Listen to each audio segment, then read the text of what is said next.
Have you ever opened your textbook after studying and realized that almost the entire page is highlighted? Yellow everywhere, maybe pink, maybe blue, maybe three different colors. And then you close the book and think, okay, but what am I actually supposed to remember? Here's the problem. Highlighting isn't studying. Highlighting can be a really useful learning tool, but only if you're using it to help your brain identify what's important. Welcome back to the mental weight room where we train the brain just like you train your body. I'm Coach Antoinette, and this is episode 2 of our Back to School mental training series. Last week, we talked about getting organized and creating your academic game plan. Because before you can study effectively, you need to know what you need to study and when you need to study it. Today, we're going one step deeper. We're talking about attention. Because your brain doesn't have unlimited attention, and one of the most important academic skills you can develop is learning how to decide what matters. That's what effective highlighting is really about. Let's start with something important. You cannot pay equal attention to everything. Think about your sport. Imagine your coach gives you a video of an entire game and says, watch every single thing that happened.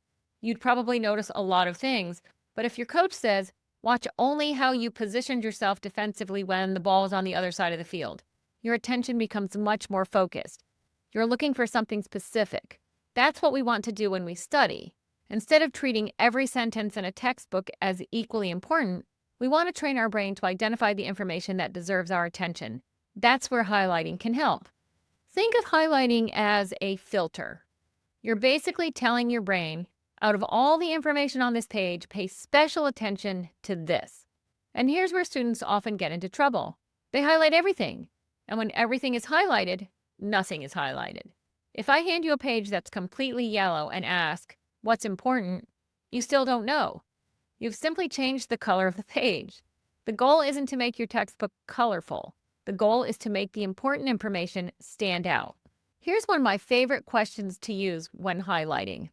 If I could only remember a few things from this page, what would they be? That's your filter. And here's a really important tip. Don't forget that your textbook is already giving you clues. Before you start highlighting, look at the way the textbook is organized.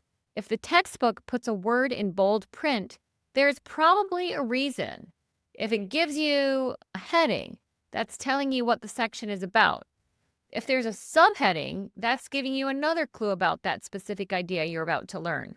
And if the textbook gives you a definition, a diagram, a numbered process, or a summary box, that's another signal that the information may be important. So before you start highlighting, scan the page first.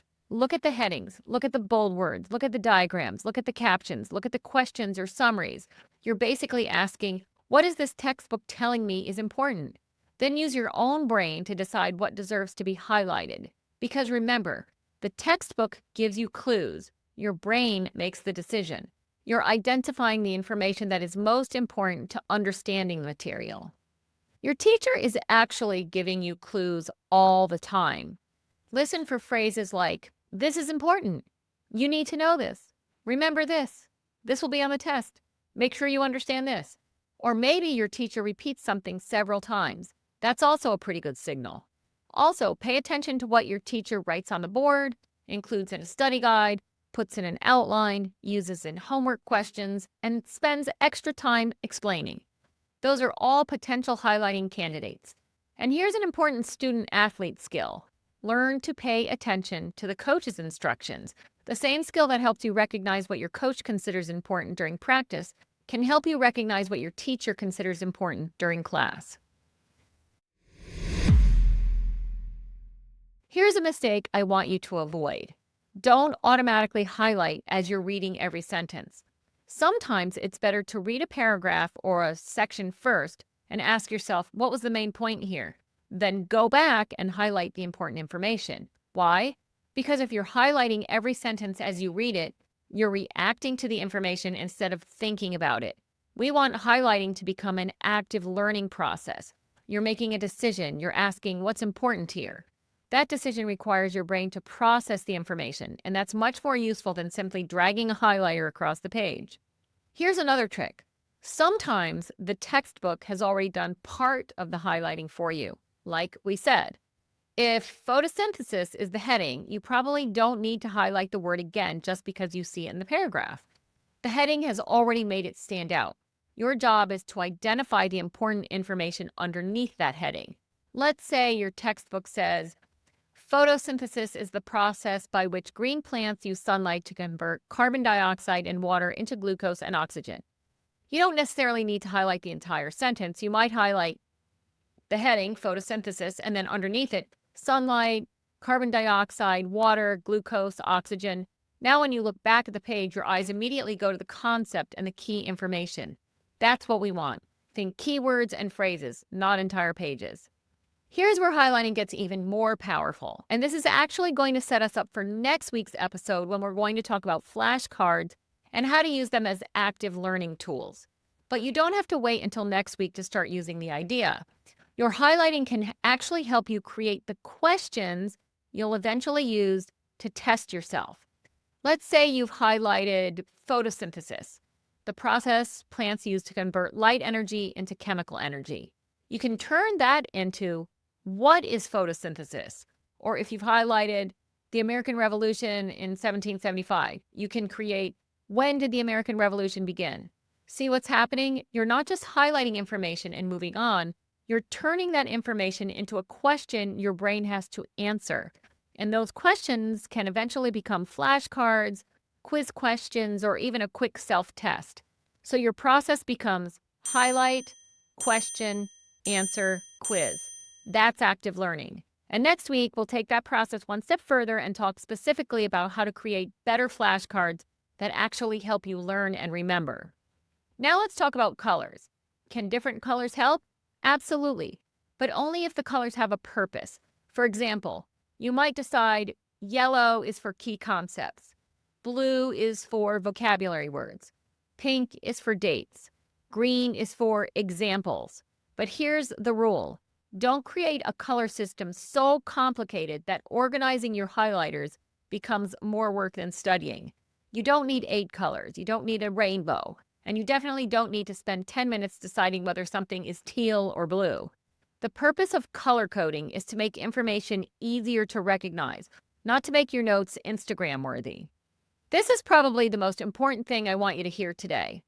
Highlighting is not studying by itself. Highlighting is a study tool. I'm going to repeat that because it's important. Again, highlighting is not studying by itself. Highlighting is a study tool. Once you've highlighted the important information, do something with it. You can turn it into flashcards. You can write out study questions. You can create a short summary or an outline. You can explain concepts out loud. You can make a study guide. You can draw a diagram. You can quiz yourself. Teach it to someone else. Those activities require your brain to do something with the information, and that's where real learning happens. Now let's bring this back to athletics. Imagine you're learning a new skill. Your coach demonstrates it, you watch, maybe you highlight the important parts in your brain. Where are my feet? Where should my hands be? What's the sequence? Where should I be looking? Then you actually perform the skill. That's the difference between watching and training. Studying works the same way. Reading your textbook is like watching the demonstration. Highlighting helps you identify the important pieces. But then you have to do something with that information. Retrieve it, explain it, practice it, use it. That's the training. Here's a quick test you can use. After you finish highlighting a page, close the book.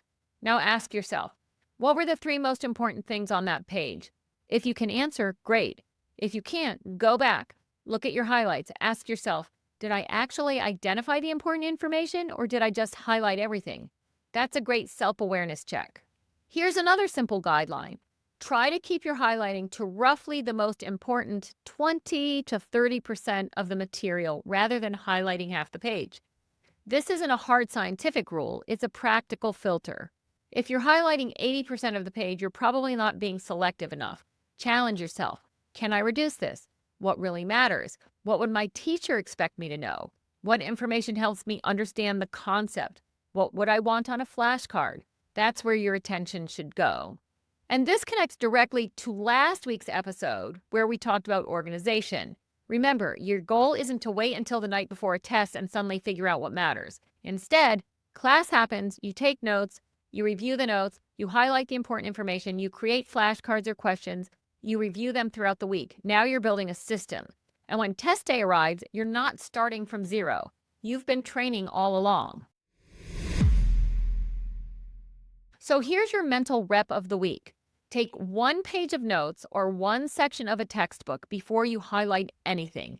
Read it, then ask, if I could only remember 3 to 5 things from this page, what would they be? Highlight only those key pieces. Then turn at least 3 of your highlights into questions. Try answering those questions without looking back at your notes. That's your workout. And notice what happened. You didn't just highlight, you read, identified, highlighted, questioned, and retrieved. That's active learning. Here's your formula for today. Read, identify, highlight, question, retrieve, review. Read the material. Identify what matters. Highlight selectively. Turn important information into questions. Retrieve the answers from memory and review it again later. That's a much stronger study strategy than simply turning your textbook yellow. So the next time you pick up that highlighter, remember, your highlighter isn't a paintbrush, it's a filter. Its job isn't to make everything stand out. Its job is to help you decide what deserves your attention. And attention is one of the most valuable things you have.